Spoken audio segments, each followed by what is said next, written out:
This is Learn from Others, where we interview a cross-section of successful individuals so you can learn from their experiences, achievements, and even their mistakes. We ask 4 questions that will educate and inspire. Greg Stanley will be your guide as we join our guest on a journey from adolescent daydreaming to success in today's world. Join us on this adventure as we learn from others together. So I'm very excited as my last guest, Sherry Kelley Marshall. Sherry, how you doing today? Good. How are you? I'm doing wonderful. Now, you have had an entire career around the educational world, and I'm thankful that you're willing to share it with us today. We met through a common friend, and I feel like you're such a great add to my podcast to share your career. And I'll do my typical questions, but as always, feel free to kind of take us on your career journey. My first question is what did you want to be when you grew up? I wanted to be a college graduate because my mother had to be the young woman at 3rd grade who had to stop school and take care of some of the men in the mines who got hurt, and there was like a makeshift hospital, and she did a lot of service at the makeshift hospital for a long time. Wow. She read voracious. She could add faster than anyone because she had a couple of waitress jobs that she kept us all alive with. But her desire was that all of us would finish high school and some of us would go on to college. And she got what she wanted. Pretty much all of us finished high school. Several, almost a half, went to college. Several graduated with bachelor's degrees, and a couple of us have master's degrees. That's what she wanted. Yeah, that's very impressive and quite a legacy to leave. So that is what she wanted, right? Yes, she wanted her kids to have a better life than she had. My father and she had been in Baltimore working in the shipyards. She was one of the Rosie Riveter, and on the way back to Harlan County, she said, "Chili, we need to find a city to move into so the kids have more opportunities." Up going to Dayton and working with National Cash Register, and Mom wound up landing in Cincinnati with some of the family who could manage a large influx of additional young people to take care of during the day. Right. Okay. Well, now, I know I want to find out more about your career progression from when you got your college degree to the career that you're soon to be retiring from. But if you would, tell us, what do you do today? And then kind of walk us through the huge gap of time between getting that diploma and today. Today, I'm the executive of the Hamilton County City of Cincinnati Workforce Board, which was one of the first nonprofit workforce boards in federal history of different laws that were passed. The Jobs Partnership Training Act, which was aimed at oddly enough, helping employers to understand what was going to be coming down relative to information technology. So this was like the early years of information technology. I went to college in 71 and graduated in 75, and I used to haul around the box that you put your colors on at the top so that when you drop the box, you know where each one of the marked cards goes. That was my introduction to technology. Wow. The Jobs Partnership Act was amended, and the Workforce Investment Act came and was supposed to be evaluated every 5 years, but it had a shelf life of probably 15 or 20 years. And it was really aimed at continuing to promote what's going to be necessary around information technology, while also helping all of the individuals who had a barrier or more than one barrier to getting back to work and needed to be assisted in how to overcome the barrier or make it a gift. And I'll kind of just tell you one of my all-time best stories. I was involved at the community college, Cincinnati State, for about 4 years, and in that time frame we applied for a grant from the Department of Labor and got a grant that allowed us to do a lot of work with introductory healthcare credentials. And one of the biggest problems that some of the hospitals had was sterilization of the instruments, which is a pretty serious kind of a situation that needed remedy. And what we were able to observe is that the hospitals were hiring pretty young people, and Right. They weren't necessarily interested in how sterile the instruments were. They were more interested in what happened at lunchtime or what they might be able to do next and make more money. So there was a whole collaborative of people who kind of tried to figure out who's going to care a lot about something being clean, and they don't need to talk to other people, and they don't need to try to find dates or husbands or wives. They're just really wanting to be there and do something meaningful. And oddly enough, Great Oaks was heavily involved in putting together a sterilization program, and the hospitals wound up not having sterilization challenges when they came for their JCO ratings anymore, because a good number of people with some kind of disability, maybe intellectual, maybe somewhat physical, but thoroughly committed and very focused on what needed to be done to sterilize and prep and then load those instruments. They didn't want to rush out and get something to eat. They didn't want to take a long time at lunch. They just wanted to do a good job and get paid well. Right. And that particular sterilization project has been internationally recognized. There are hospitals all over the country that do a similar kind of a thing. And Great Oaks was a great leader, and Children's Hospital was a great leader in setting up this opportunity and then coming to see to fruition how to utilize one person's gifts, which may not be gifts in a different kind of a position, but for that position, that attention, that focus was what allowed them to clean those instruments well and make sure that they were sterilized and packed so that they couldn't hurt anybody. There couldn't be any injury. Right, right. No, that's a great result. That sounds like it's been extrapolated across many different organizations and, different companies that function that same purpose. Now, if you would, can you kind of tell me, obviously the job you're doing today did not exist back when you got out of college, right? And so what was your goal out of college? Like what kind of role were you pursuing, and kind of walk us through your career path into the educational world? Well, I was very lucky because I went to Withrow High School in an era where there were academic excellence candidates and strong athletes and individuals, all of whom had to have some kind of career technical skill. So yes, I was directed and focused on getting a really high SAT and ACT score so I could get into college and maybe get some financial help. But I also had to have 3 career technical courses, and I did. I took typewriting on one of those great big huge metal typewriter things where you had to really hit those pins in order to make it bing up and show on the paper. And I was able, when I went to college, to use that skill set so that I charged 50 cents a page to the people who were at college who had parents who could pay for their papers to be typed by somebody else. And it wound up being a pretty good little side job for me, sitting at the switchboard or any of my other work-study jobs that I had as a result of my scholarship support. Right. I also had a class in dictation, which allowed me to take notes really fast for myself and for everybody else. And I also had a class where I was taught how to sew buttons on my clothes and stitch a tiny hole so that it didn't show. And I did all of those and still do all of those. I'm not a person who throws away a piece of a blouse or a pair of pants that I like just because it has a little mark in it. I go ahead from the inside and fix it, and very few people will even notice. So I considered that era of high school to have been a premier infrastructure for education of teenagers. And I thoroughly regret that we removed the career technical and said to the academics down, they don't need to do the career technical, so we'll focus on academics or on career education. And I still believe that that's what the person figure out what they actually want to do, if they're to both high academics and to particular skill sets for living. It's part of the tension that I've felt since I went to college around people who had the wealth to go and didn't have to do work study, for example, or people who were encouraged to go but didn't really know what they were going for or what they could explore or why they were doing it. They were just doing what everybody in society told them. Everybody goes to college. Right. We ought to have 2 frames to it.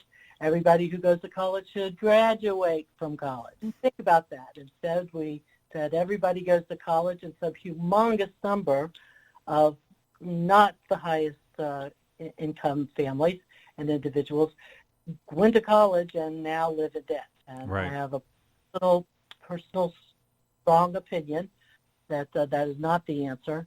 And continuing to try to shore up these college institutions so that they can still be around when they're more interested in paying high prices for their ball players or paying high prices for their coaches or paying high prices for their faculty, but not necessarily obtaining fair prices and helping young people and others to figure out what they can do to make a living for themselves. Right.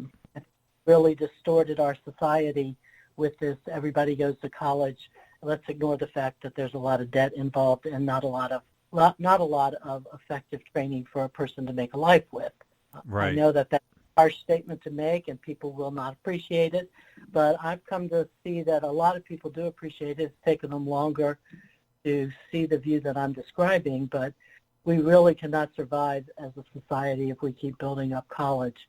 But we don't have anybody to fix our bathrooms or our roofs or our heating units or our cars or our computers or our TVs or anything that we're all accustomed to having about us. I personally went through a horrible episode last June with a little bit of a touchdown on my deck and a full load of 5 feet of sewage in my basement, and the amount of time that it took me to get the people in to be able to fix my deck, fix my windows, do the sanitizing, test for all of the different things that had to be tested for, and then get my basement back together, was a clear message to me that we have overlooked these absolutely essential skills and encourage young people who might be pretty good at them and even feel good about them. Instead, we encourage them to go to college. Now, Right. I went to college. Others in my family went to college, and my mother was very proud of all of that. But we didn't go to college without having to have summer jobs.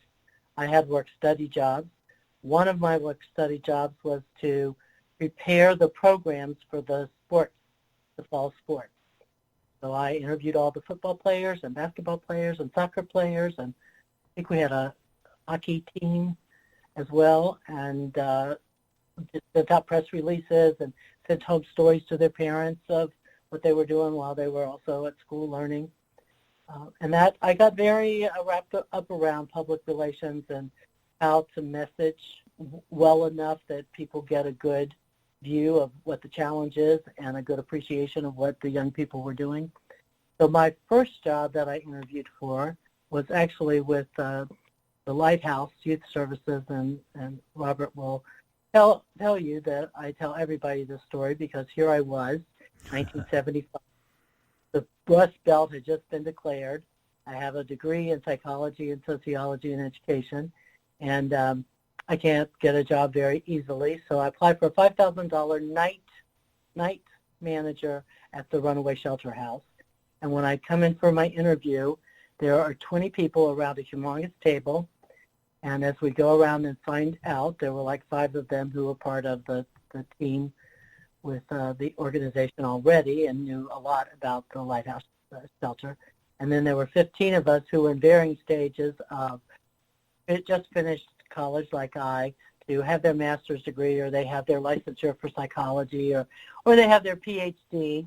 I was sitting between 2 PhDs and answering my turn at all the questions, and I did not win the job, which I did wind up on the board for Lighthouse Youth Services for a while and teased Bob all the time about how he missed this opportunity for me to rise up right behind him and take the organization to the next place. But I did wind up meeting someone who was doing some work with historic preservation and needed some public relations effort.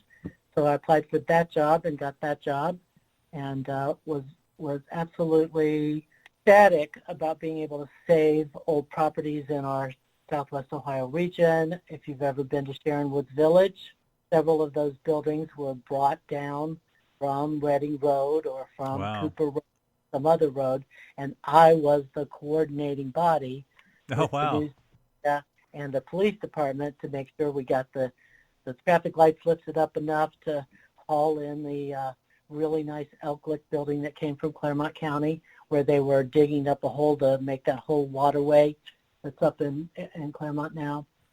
That was a great job, and it really taught me about community development, which then caused me to go to work for the OKI Regional Council of Governments, and my focus was on working with neighborhoods who were about to have highway projects. So like I-71, I was also working with the neighborhoods that were supposed to be impacted by the another expressway that was over on the north side neighborhoods area, and then the cross-county highway. So I watched those things come up. I remember one fight with a neighborhood that really didn't want to have an entrance or off-ramp, and made a very compelling argument and a very compelling amount of noise about it, and there was not a Martin Luther King ramp off of I-71. Okay, now, yep. 40 years later, we have the ramp off I-71. So sometimes it's just a matter of timing, or it's a matter of mindset, or it's a matter of the change in the neighborhood. But neighborhood development was really important to me. I then went to the city of Cincinnati and worked for 4 years with Sister Anne Renee McCon on a $5 million grant we had from the Mott Foundation to strengthen neighborhoods in larger cities. We did a lot of work with that. We had the Invest in Neighborhoods event. We had the Day in Eden fundraiser event. As I left to take a job nationally doing neighborhood development, we were depositing $250,000 of money made and contributed by at that time, 48 neighborhoods. There's now like 52. And that organization continues. They don't do the Day in Eden event as much anymore, but they do continue to work to collaborate with neighborhoods to come up with the things that make a difference for their community's vitality and health. Right. Then I went and did that, and worked in Alaska and Hawaii and DC and most of the Midwest, working on neighborhood housing services. Did the job move you to those different locations? How did that work? I stayed in Cincinnati mostly, but I left on Monday and got in one. Do you remember the Comair airplane? Yes, yep. The Comair airplane pretty much every Monday morning by 8 o'clock, and I was home by Thursday at 7 o'clock on a Comair airline across the whole Midwest. My territory was the Midwest, but I had some specialty skills that were used in Hawaii and Alaska and Florida. And those were all fun additional assignments in addition to the neighborhoods that I was working with. The organization has since changed its name, but we still have a housing organization in Cincinnati that was birthed by the movement of our particular program. I need to take a look. Okay. Drink here. Throat is getting dry. That's fine. So then I was miraculously pregnant at 41. Wow. What do I do with my career and have a child at 41? And I was working with Neighborhood Reinvestment. It's called I forget what it's called now. It was just going to come out of my mouth, but I forgot it. I worked in Knoxville, Tennessee, and because I was born in Harlan County and a native, partly native family history, as well as Appalachian family history, the Knoxville group thought that they could get me to work in Knoxville pretty easily, so I went down and worked in Knoxville with the Partners for Neighborhood Improvement organization, which was one of the $10 million special zones that were being done across the country at the time. My son was a young man there. He went to kindergarten there, and we were there for a little while, and I got a phone call one day from John Williams from the Chamber, who oddly enough was the first chair of Invest in Neighborhoods, because he was very involved with the Clifton Forum as one of the neighborhood organizations that was party to it. And his question was, do you know anything about this WIA law? And I'm like, yeah, John, we're working on a building that's a former Catholic school. That's going to be one of the work. Then Right. On the other side of the river, we're doing something else that's very similar. And he says, don't you want to come home? I'm like, well, enough, yes, because my son is going into first grade, and I would like for him to see his aunts and uncles a whole lot more, and his cousins that are beginning to come up as the rest of the family has children. So we did move back to Cincinnati, and I was brought in to explain what I thought needed to go on with the board's formation, and the Chamber was kind of the lead entity. So I worked for the Chamber, doing work with companies that were screaming about needing talent, and then I was also working with the workforce organizations that were already in place in Cincinnati and Hamilton County. And this is kind of a record point that I wanted to get into the conversation, because at that time in Cincinnati, we had the county one-stop center on one corner of the parking lot in Bond Hill that was across the street from Swifton, which is now called Swifton Commons. And then just up the other side of the parking lot was the one-stop center for the city's group. So we had the county one-stop and the city one-stop, both in the center of Bond Hill, both on the same parking lot, but catty-corner to each other. Oh, right. And my job was to kind of see what we were doing and see how well we were doing it and come up with other things under the new law. And literally what I did for 3.5 years was try to get information from the city and the county about what they did, like how many people came into the building, how many people had graduated from high school, how many people were getting industry credentials, how many people were going to college, how many people were getting employed, how many employers were asking to meet up with the people that you were working with. And our 10th anniversary annual report, there is a record of what our performance was for 10 years. And for 3.5 years, it says no information available from the city or the county. Wow. Okay. I believe in holding the people that we pay with our taxes to a high standard. And to not have gotten that information for over 3 years was not my idea of a high standard. It was my idea of a low standard.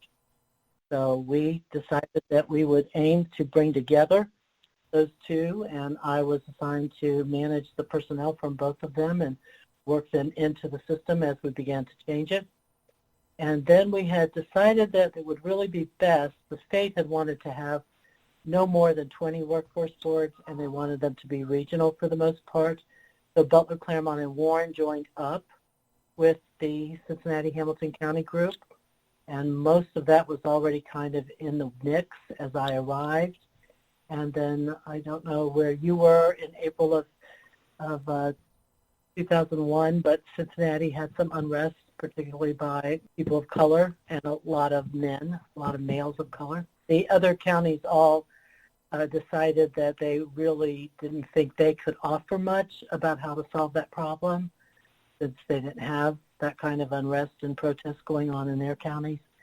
So they decided that they would not stay with our 4-county region, 1 big city region, that they would begin to do something else. And each of them believed that they were progressively growing in their own areas, so they could probably be their own area. But after a few years, the decision at the state and federal level was that Butler, Claremont, and Ward would be one workforce board, and Cincinnati and the Hamilton County would be one workforce board. And the only thing I didn't like about it was they numbered all of these workforce boards, and we'd been alive since the beginning of 2001, but we got the number 13, and Butler, Claremont, and Warren had been alive for like 2 or 3 years, and they got number 12. So I kind of thought that might have had something to do with how strong I felt about a lot of things. So they considered me the 13th jinx or something. Right, right. We've done very well subsequently. I did leave for a while. Dr. I can't think of his last name right now, but the doctor who was at Cincinnati State at the time asked me to come over and do workforce development, and I did about 3 years of workforce development directly with employers around what kinds of skill sets they wanted their workers to go into or to bring into the plants. And then I wound up being encouraged to reapply for the position of executive president and CEO of the Southwest Ohio Workforce Investment Board after going through the interview, and that was completed December, oddly enough, I think it was the 17th, and we're just shy of a few days of that celebration. And I'm now about to exit in the summer of next year after preparing the replacement candidate. Wow. So how many years in the educational world will that be? Well, I had jobs in education at my college for 4 years. I had jobs at education for my master's degree for 2 years. And then I had 4 years, almost 4 years, with Cincinnati State as the Executive Dean of Workforce Development. But everything else that we do, in my opinion, is education of one kind or another. It's just not the kind where you result in a diploma or Right. even credential, but you result in some intelligence that you can use to figure out, what do I really want to make my living at, and what do I have to have as a skill set to make my living. And that's really the part of the work that I've enjoyed the most. We serve 14 to 24-year-olds in school and out of school. We serve adults of all ages. We serve dislocated workers who've lost their job for nothing to do with anything that they did wrong. That created the Great Recession, if you'll remember that, between 2008 and 2011. And now we're in a even greater recession because we literally have tried to close down enough industries and restaurants and other places where amusements, et cetera, where people are accustomed to being, just to try to slow down the pandemic. Right. So before we had the challenge of how do we get movement on IT because it's coming, and now 20 years later, how do we get movement on the science of disease so that we can capture and stronghold this pandemic so that we can do what we can to get back to what was more of a normal operation, or at least be able to move forward with less fear that we will all wind up catching COVID. Right, right. Now, one thing I usually ask, and I do want to ask this in a second, is looking back on your career, what would you do differently? But I also want to know, what do you feel like is the biggest driver? Like, what kept you going all these years? Was it just helping others, helping students?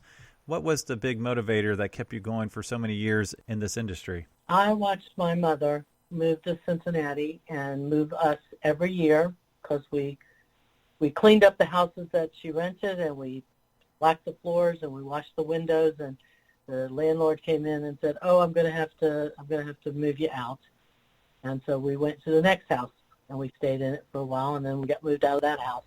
And in the course of all that, all of there were four young women, young girls. We always wound up being in another school. And any time that we like it or wanted to stay home because somebody didn't like us, my mother would remind us that she didn't have that privilege, and that her biggest desire is that we all finish high school and go on to college and know what we want to do. And fortunately, she was a commanding presence, small little woman, but a commanding presence. And I felt like I was doing what Mom wanted me to do, and my other sisters were doing what Mom wanted them to do. And it wasn't the choice of what they did, it was the determination that you can't let other people define you just because of where you came from.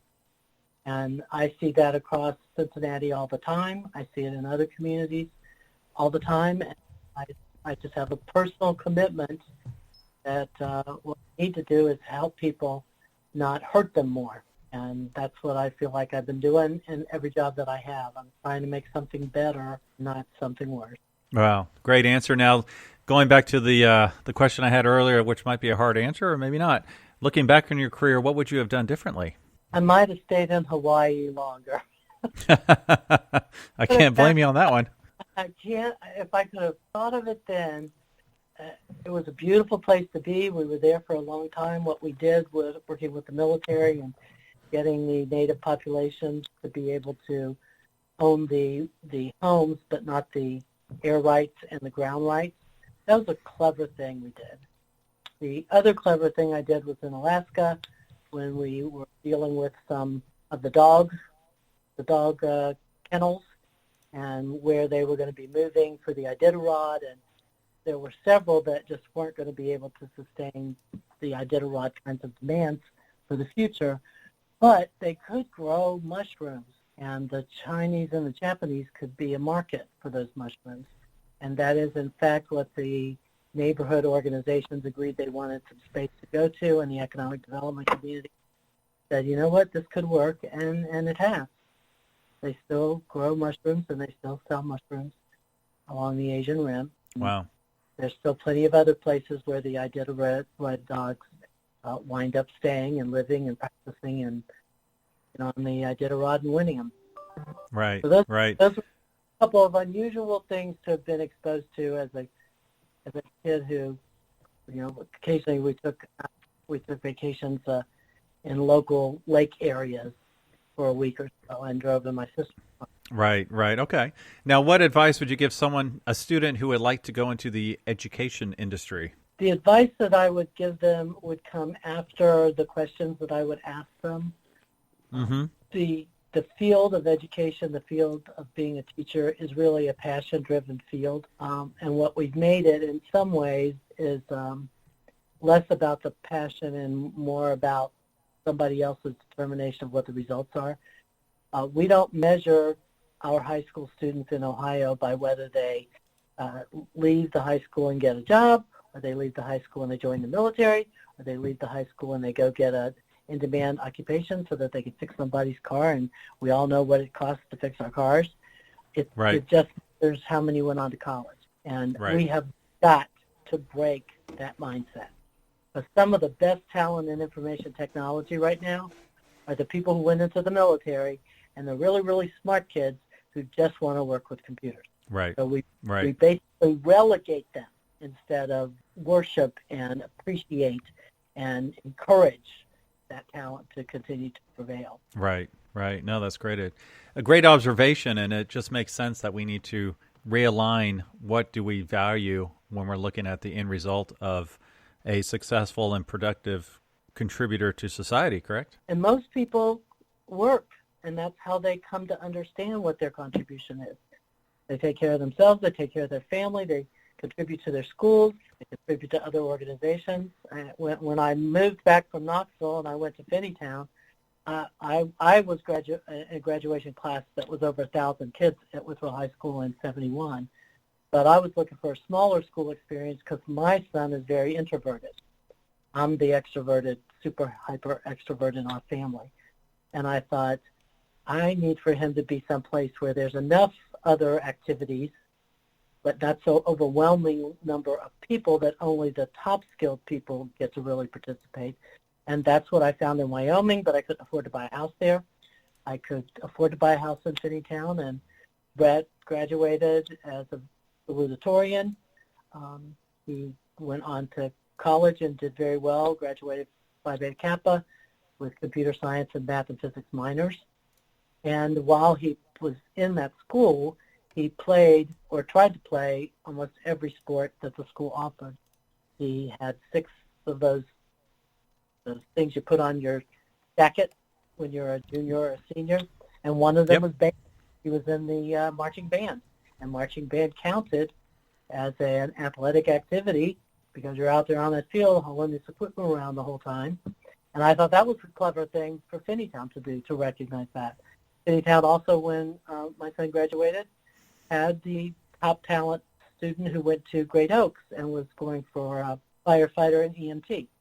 So the top 3 students were the one who had the highest score on the ACT and the SAT, and then Brett, who was a salutatorian, and then a friend of his who played. They all 3 played on the soccer team, and he talked about what his field of interest was with the EMT and firefighter.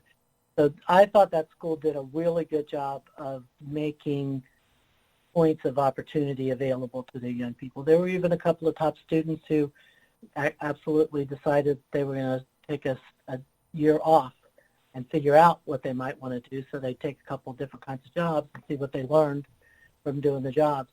I consider that school at that time frame, don't really know that much about it 7 years later, but I thought that was really the best place I could have picked, and my son flourished in it, and we flourished in the neighborhood still. Our neighbors are still there. I just got done introducing myself to a series of Nepali students and asked them if they knew Brett Marshall, and I said my name, and they said, "Do you know Brett Marshall?" And I went, "Yeah, just a little bit. I birthed him." And best friends, and they walk my dog sometimes when I don't get time to do it. So if you can get the right school that fits for your kid, and you can get the school to have enough choices for a kid that a kid can find out what it is that they're interested in. For example, Brett played baseball, and he stood in that field kicking that grass for, all those many times.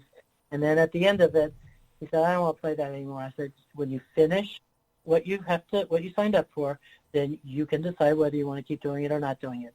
but you cannot quit in the middle. Right. You're going to play back there and kick the dandelions until it's all over with. And then he wanted to wrestle, and I looked at him and went, I don't think you're going to like wrestling. And he came home from the tryouts and said, you're right, Mom. I don't want my nose in any guy's armpit or really anywhere on him. So I'm not going to be able to do that sport. Wow. Wise to figure that out now, for sure, right?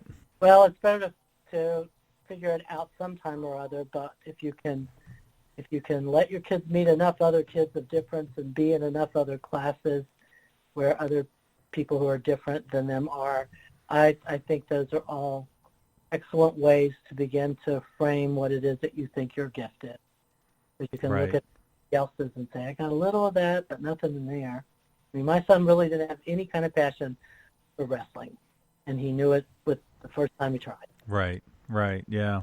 Well, I really appreciate your time today, Sherry, all of your advice and your wisdom, and I appreciate sharing your career journey with us. What's the best way for our listeners to learn more about you before you retire and or more about your organization? Our organization can be reached at the website www.sworwib.org. It's SWORWIB.org.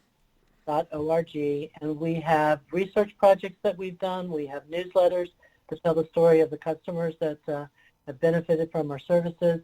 We have podcasts, and this one we're going to be sharing on the website as well.